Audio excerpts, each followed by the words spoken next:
गरीब माँ पर काली बेटी बनी बोझ। मुबारक हो, आपको लड़की हुई है। ये लीजिए आपकी बच्ची। हे भगवान, ये क्या?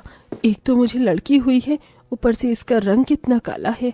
अगर माँ जी ये इन्होंने इसे देख लिया तो न जाने क्या होगा। सुजाता मन ही मन ये सब सोच रही होती है कि तभी वहां उसका पति अनुराग आता है। करमजली, तुझे शर्म नहीं आई एक लड़की को पैदा करते हुए? ऊपर से पैदा भी किया तो एक काली लड़की को। अगर मुझे पता होता कि तू काली लड़की को जन्म देगी तो मैं तेरी कोख में ही से मार देता। मुझे एक बेटा चाहिए था, ना कि एक काली बेटी और बदसूरत बेटी। अनुराग की ऐसी बातें सुन सुजाता अपनी बच्ची को गले से लगाकर रोने लगती है। सुजाता जैसे ही अपनी काली बेटी के साथ अपने ससुराल में कदम रखती है। कल मोही, शर्म नहीं आई तुझे एक लड़की को जन्म देते हुए? मैं तो खुश थी कि मेरी बहू पेट से है, बिल्कुल मेरे बेटे की तरह एक सुंदर से बेटे को जन्म देगी, लेकिन इसने तो अपनी तरह ही काली बेटी को जन्म दिया है। मुझे तो शर्म आती है तुझे अपनी पत्नी कहते हुए। अगर पता होता कि तू एक काली बेटी को जन्म देगी तो मैं तुझसे कभी शादी नहीं करता। जा किसी कुएं में डूबकर मर जा और साथ में अपनी इस काली बेटी को भी ले जा। एक माँ सब कुछ बर्दाश्त कर सकती है, लेकिन कभी भी अपने बच्चे के खिलाफ कुछ गलत बर्दाश्त नहीं कर सकती।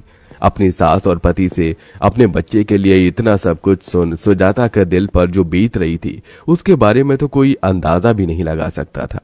अनुराग को शुरू से ही एक बेटा की चाहत थी, लेकिन अपनी पत्नी को एक काली बेटी को जन्म देने की वजह से अनुराग अब सुजाता से नफरत करने लगता है।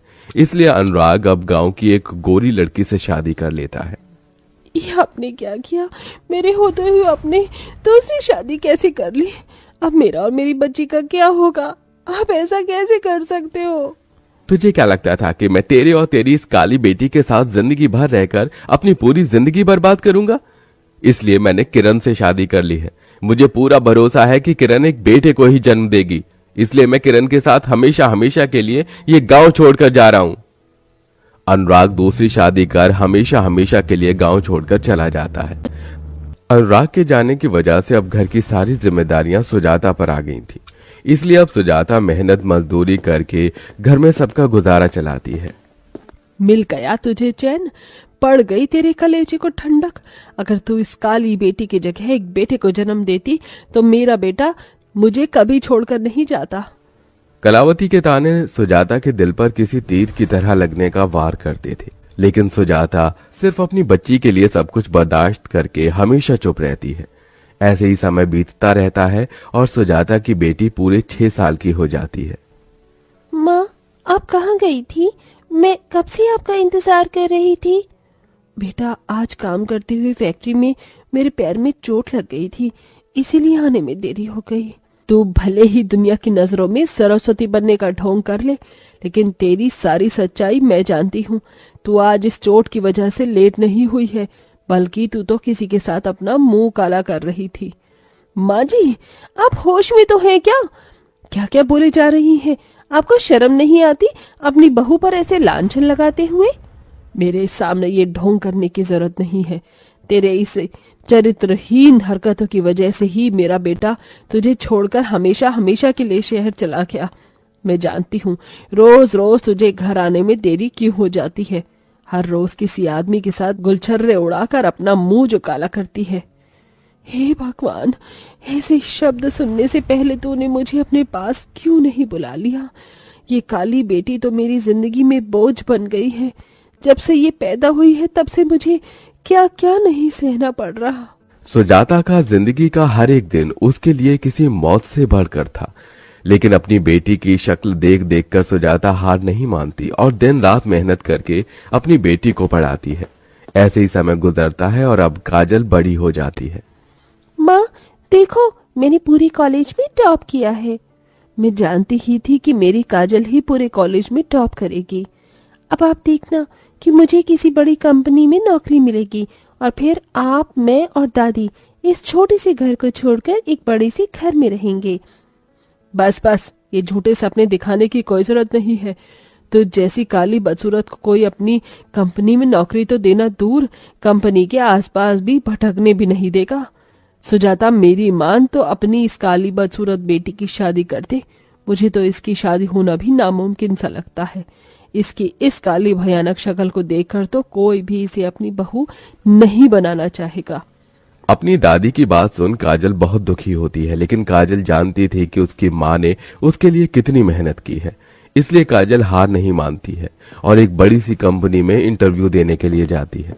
काजल पढ़ने लिखने में बहुत अच्छी थी, इसलिए उसे कंपनी में जॉब मिल जाती है। माँ देखो, मुझे पहली सैलरी मिली है। इस पूरी सैलरी की हकदार आप हो। आपने मुझे इतना काबिल जो बनाया है। काजल, ये सब सिर्फ तेरी लगन और मेहनत की वजह से हो पाया है। अब तेरी शादी का समय आ गया है।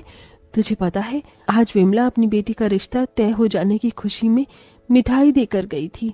मैं भी चाहती हूँ कि मैं भी अपनी बेटी का रिश्ता तय होने की खुशी में गांव के लोगों को मिठाई, लड्डू। मैंने पंडित जी से बात भी कर ली है। परसों तुझे लड़की वाले देखने आ रहे हैं। माँ, मुझे बहुत डर लग रहा है। क्या वो लोग मुझे पसंद करेंगे?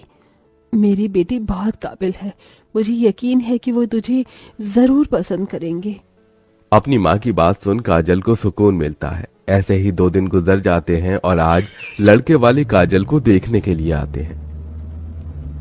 देखिए, मेरे बेटे के लिए एक से एक लड़कियों के रिश्ते आते हैं, लेकिन पंडित जी के कहने पर हम आपकी बेटी को देखने आए हैं। आपकी बेटी के काले होते हुए भी हम उसे अपने घर की बहू बनाने के लिए तैयार हैं, लेकिन दहेज में हमें 20 लाख रुपए चाहिए। भाई साहब, हम लोग दहेज में 20 लाख रुपए दे सके, इतनी तो हमारी हैसियत नहीं। तो बहन जी, ये रिश्ता भी नहीं हो सकता। मैंने तो पहले ही कह दिया था कि इसका रिश्ता हो पाना बहुत मुश्किल है। इसकी काली शक्ल देखकर कौन इसे अपने घर की बहू बनाना चाहेगा। इससे अच्छा तो इसे जहर देकर मार देती, वही तेरे लिए सही था। अपनी दादी की बात सुन काजल की आंखों में आंसू आ जाते हैं और वो भागते हुए अपने गांव की नदी किनारे चली जाती है और वहां जोर जोर से रोने लगती है। काजल के रोने की आवाज सुन वहां पर एक अंशुमन नाम का लड़का आता है। अरे, आप ऐसे ही रो क्यों रही हैं? तुमसे मतलब? ठीक है, अगर आपको नहीं बताना तो कोई बात नहीं, लेकिन इतना गुस्सा मत कीजिए। ये लीजिए रुमाल, इससे अपने आंसू साफ कर लीजिए। अंशुमन काजल को रुमाल देकर वहां से चला जाता है और पेड़ के पीछे छुपकर काजल को देखने लगता है। ऐसे ही समय गुजरता रहता है और आज फिर एक बार काजल को देखने के लिए रिश्ते वाले आते हैं। अगर हमें पता होता कि आपकी बेटी ने इतनी काली है और बदसूरत है तो हम कभी भी नहीं आते। हे भगवान, अब मैं क्या करूं? मेरी बेटी के काले रंग की वजह से इसका कहीं पर भी रिश्ता नहीं हो पा रहा है। ये जब से पैदा हुई है तब से मेरे ऊपर बोझ बन गई है। न जाने कब इसकी शादी होगी। जो भी रिश्ते वाले काजल को देखने के लिए आते हैं तो उसके काले रंग की वजह से शादी से इनकार कर देते हैं, या तो इतना दहेज मांगते हैं जो सुजाता की हैसियत से बाहर था। इसलिए अब बेचारी सुजाता बूढ़ी उम्र में भी मेहनत मजदूरी करके पैसे जोड़ना शुरू कर देती है। माँ, आपको मेरी शादी के लिए इस उम्र में भी कितना काम करना पड़ रहा है। आपके हाथों में कितने छाले आ गए हैं। अपनी माँ को इतनी मेहनत करता देख काजल से रहा नहीं जाता, इसलिए अब काजल भी ऑफिस के साथ साथ गांव में अपनी माँ से छुपकर बच्चों को ट्यूशन पढ़ाना शुरू कर देती है और अब काजल भी अपनी माँ की तरह धीरे धीरे पैसे जोड़ती है। अरे यार, 9 बज गए हैं और ये अभी तक आई नहीं। अंशुमन ने जब से काजल को देखा था तब से अंशुमन काजल को पसंद करने लगा था। अंशुमन को काजल के काले रंग से कोई भी दिक्कत नहीं थी, वो तो अब उसे बेपनाह मोहब्बत करने लगा था। पापा, आपने सोच भी कैसे लिया? मैं इस काली कल मुही से शादी करने के लिए तैयार हो जाऊंगा। चलिए यहाँ से। आज फिर एक बार और काजल के काले रंग की वजह से उसका रिश्ता नहीं हो पाता। काजल अब इन सब चीजों को और बर्दाश्त नहीं कर पाती, इसलिए गांव की नदी किनारे जाकर काजल नदी में खुद की आत्महत्या करने ही वाली होती है कि तभी वहां अंशुमन आता है और काजल को ये सब करने से रोकता है। तुम पागल तो नहीं हो गई हो? हाँ, अगर मेरी जगह कोई होता तो वो तो कब का आत्महत्या कर चुका होता। अंशुमन के पूछने पर काजल उसे सभी चीज बताती है, जिसे सुन अंशुमन वहां से चला जाता है और अगले दिन अपने माता पिता के साथ सीधा काजल के घर आता है। मैं जानता हूँ तुम मुझे यहाँ देखकर बहुत हैरान हो। काजल, मैं तुमसे बहुत प्यार करता हूँ और जब से मैंने तुम्हें देखा तुम्हें चाहने लगा हूँ। मैं तुम्हारे साथ शादी करके अपनी पूरी जिंदगी तुम्हारे साथ बिताना चाहता हूँ। अंशुमन की बात सुन काजल की आंखों में आंसू आ जाते हैं, जिसके बाद काजल इस रिश्ते के लिए हाँ कर देती है और कुछ दिनों में अंशुमन और काजल की शादी हो जाती है। अंशुमन सुजाता से 1 रुपया भी दहेज में नहीं लेता है। बेटा, तुमने मेरे सीने के बोझ को हमेशा हमेशा के लिए खत्म कर दिया। मैं कभी सपने में भी नहीं सोच सकती थी कि मेरी बेटी को इतना प्यार करने वाला जीवन साथी मिलेगा। काजल नम आंखों से उसे अपनी मां से विदा लेती है और अंशुमन के साथ एक नई जिंदगी शुरू करती है। शादी के बाद भी काजल जॉब करना नहीं छोड़ती और दिन रात मेहनत करते इतने पैसे जोड़ती है कि वो अब अपनी माँ और दादी को तोहफे में एक बड़ा सा घर देती है। अपनी पोती की इतनी तरक्की देख कलावती को भी अपनी गलती का एहसास हो जाता है।